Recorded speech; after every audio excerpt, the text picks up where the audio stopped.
तेज कर ले।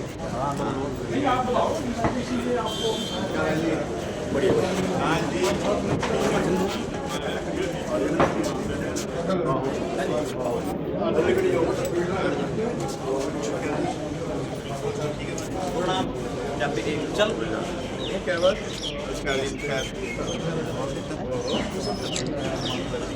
अर्जुन सिंह जी नमस्कार, कैसे हैं आप? वैसे ही हूँ जैसा खड़ा है।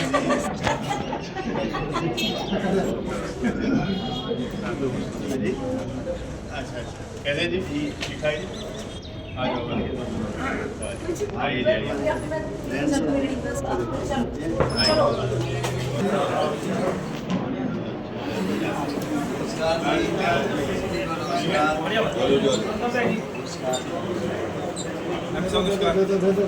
हाँ जी ठीक हो बढ़िया बढ़िया क्या हाल है मैं बढ़िया वो ठीक हो वो आई बात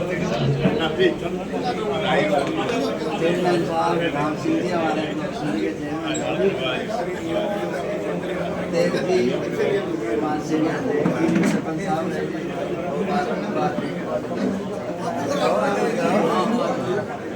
मेरी बात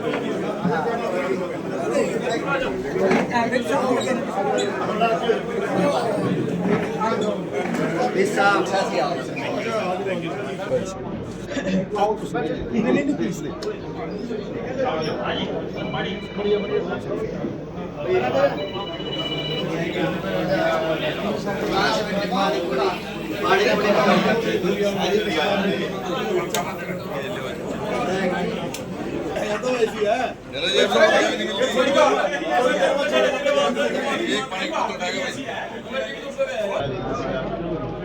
भाई मेरा बोलना वैसे एमपी साहब सारे ने जाना मेरा नहीं चलो आप में तो होगा जी सारे ने जाना है हाँ जी इलेक्शन में काम नहीं करेगा सारे ने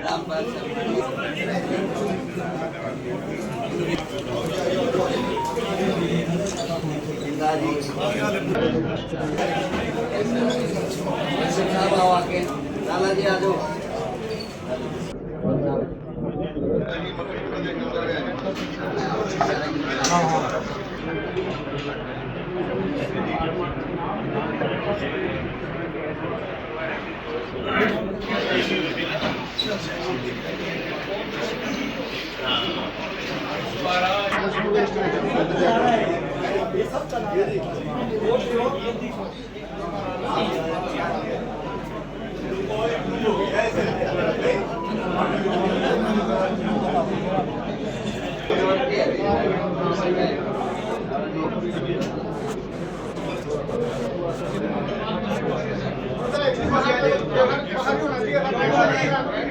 आके फिर प्यार है ना चाय खाऊंगा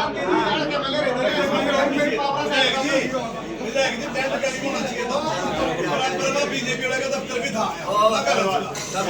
घर तक जानी चाहिए नहीं विधायक जी चला तो बारा भी बुला देंगे घर तो घर छोड़ेगा वो भी हमारे निकट तो वहां तक जाना चाहिए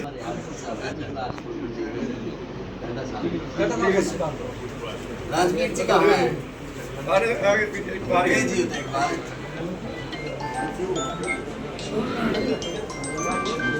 मैं ठीक बेटा अच्छा कोई 6 तारीख का कार्यक्रम है जी जो हुड्डा साहब को फिर से सीएलपी का नेता बनाया गया और राव नरेंद्र सिंह जी को हमारे प्रदेश कांग्रेस का अध्यक्ष बनाया गया। इसलिए पहले तो आप सबको बहुत बहुत बधाई है। थोड़ा खड़े हो रही हो सर, पर नहीं दिख रहे आप। कोई नहीं, आवाज ना, गुजरी है। बैठ के चाय का प्रोग्राम है, जनसभा करेंगे फिर बोलेंगे एमपी साहब 6 तारीख को 2 बजे चंडीगढ़ कांग्रेस पार्टी कार्यालय में ही पदभार ग्रहण समारोह है। तो आप सबसे प्रार्थना है जी कि वहाँ भी आपने आना है और एक बहुत अच्छा ये फैसला है। पार्टी को और मजबूती इस फैसले से मिलेगी। और ठीक है, सरकार नहीं बनी, जिम्मेदारी विपक्ष की है, मिलजुल के हमने ये लड़ाई लड़नी है। चाहे आज आप खरीद को देखते हैं, किसानों के साथ बहुत अत्याचार हो रहा है।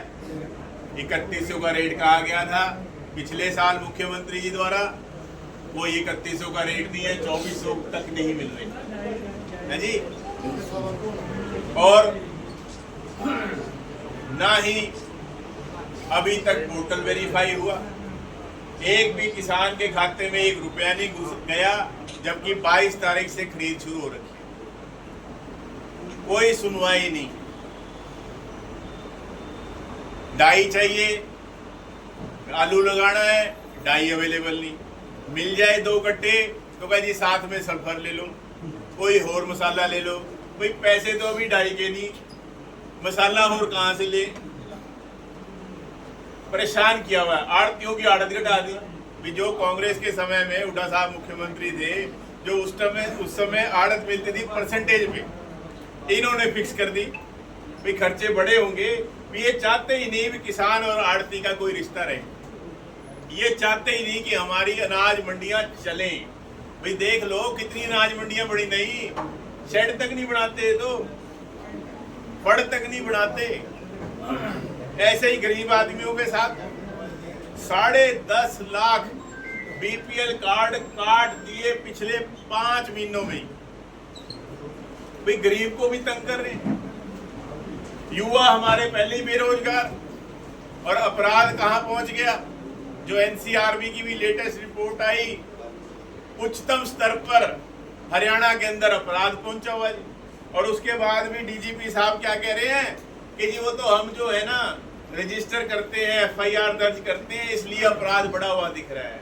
भाई क्या बाकी राज्यों में अपराध पंजीकृत नहीं होता, रजिस्टर नहीं होता, केवल हरियाणा में होता है?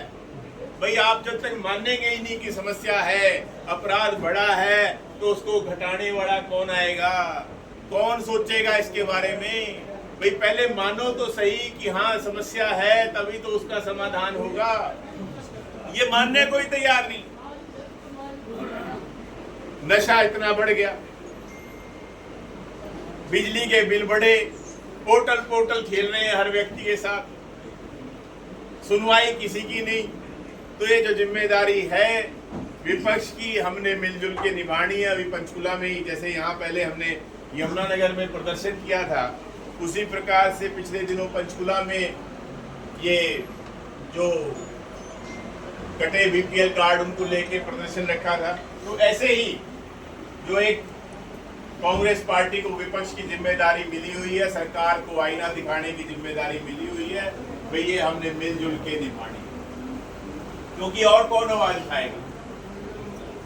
हमें ही उठानी। और आज जनता देख रही है कि हमारी आवाज कौन उठाएगा, हमारी आवाज कौन उठाएगा। सबसे मजबूत विपक्ष पूरे देश में अगर कहीं है तो वो आपके प्रदेश हरियाणा में कांग्रेस का, आपकी अपनी पार्टी का है। तो मिलजुल के ये जिम्मेदारी को हमें निभाना है। जब भी कहीं कोई कॉलर, आपने बताना है। पहले भी जब यमुनानगर प्रदर्शन था तो आपने कहा कि जी प्रदर्शन होना चाहिए, मैंने कहा बिल्कुल ठीक है, और आगे भी जब आप कहेंगे आपके साथ कंधे से कंधा मिला के खड़े हैं। आज हम सबको राजपाल बुगड़ी जी ने, जो हमारे आदरणीय पूर्व विधायक है, अपने आवास पे हम सबको बुलाया, उनका भी हृदय से धन्यवाद है। और मिलजुल के ये लड़ाई हमने लड़नी है।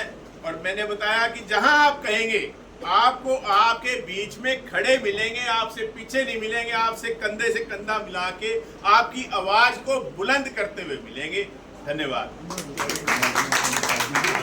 बहुत ही सहनशील, आपके बीच में रहने वाले हमारे भाई आदरणीय एमपी साहब रवि वरुण बुढ़ाना जी का मैं यहाँ आपके बीच में पहुँचने पर हार्दिक अभिनंदन करता हूँ, और आप सबकी तरफ से करता हूँ। और एमपी साहब ने बहुत कीमती समय यहाँ पर दिया है आपका समय जी के लिए, और मैं इनका फिर और आभार करता हूँ। और मैं एक बात और कहना चाहता हूँ कि जब से एमपी साहब बने, भाषण नहीं मैं दे रहा हूँ, धन्यवाद करने के लिए कह रहा हूँ कि जब से एमपी साहब बने हैं कि हमारे इस पार्लियामेंट में एक आवाज़ है कि आपसे मिलना, आपकी विनम्रता की, आपके ईजी आप मिल सकते हो, सबसे इजी मिलते हो, किसी से गुस्सा नहीं करते, नाराजगी कभी कोई ज़्यादा बात भी कर ले, ज़्यादा देर बात भी कर ले,